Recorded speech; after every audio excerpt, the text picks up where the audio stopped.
9 सितंबर 1980 की अंधेरी रात एक super size cargo ship Pacific ocean में लहरों से लड़ रही थी। टाइटैनिक से भी बड़ी और 16 फ्लोर्स जितनी ऊंची इस शिप को अगर स्टील का किला कहा जाए तो गलत नहीं होगा। लेकिन सिर्फ चंद घंटों के बाद इसका कोई नामो निशान नहीं रहा। ना कोई रेडियो सिग्नल आया, ना समंदर में कोई तैरता हुआ मलबा मिला। लाखों टन वजनी शिप बिना किसी निशान के अचानक कैसे गायब हो गई। अथॉरिटीज की जानिब से 20 सालों तक दुनिया को सिर्फ एक ही बात बताई गई कि बस शिप डूब गई है। लेकिन जब क्रू में मौजूद एक शख्स के बाप ने सच्चाई का पता लगाना शुरू किया तो जो कुछ समंदर के नीचे छुपा था उसने सबकी आंखें खोल कर रख दी। ज़ेम टीवी की वीडियोस में एक बार फिर से खुशामदीद।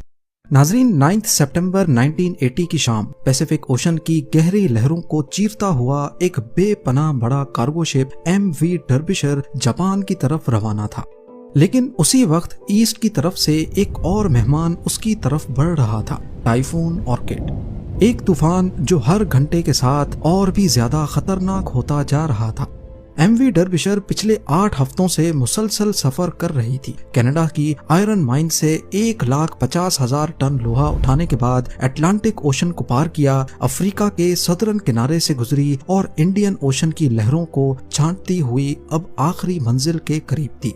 शिप पर 42 तजर्बाकार लोग, जिसमें इंजीनियर्स, हेल्पर्स और एक्सपर्ट्स शामिल थे, अब बस अपने सफर के आखिरी चंद घंटे गिन रहे थे। लेकिन शायद किस्मत को कुछ और ही मंजूर था।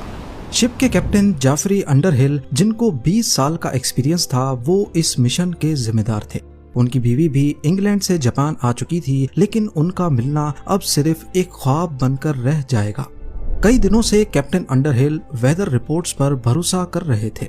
वो अपने कैरियर में ऐसे कई तूफान देख चुके थे। उन्हें यकीन था कि डर्बिशर टाइफून को आसानी से फेस कर सकती है। इस मकाम पर सेफ हार्बर भी काफी दूर था, लिहाजा तूफान से लड़ना ही आखिरी हल था। कैप्टन ने स्पीड कम की और शिप की डायरेक्शन लहरों की तरफ थोड़ी सी घुमा दी। तूफान के दौरान शिप्स आम तौर पर ऐसा ही करती हैं ताकि स्टेबिलिटी बरकरार रहे। साथ ही कैप्टन ने एक इमरजेंसी मैसेज भी सेंड किया, जिसमें उन्होंने हालात के बारे में आगाह किया और शिप की करंट लोकेशन भी भेज दी।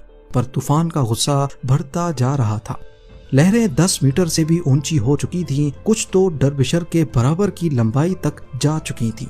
1000 फीट लंबाई के साथ डर्बिशर टाइटैनिक से भी लंबी और चौड़ी थी और इसकी ऊंचाई 16 स्टोरी बिल्डिंग जितनी। ये कोई आम शिप नहीं, एक state of the art steel का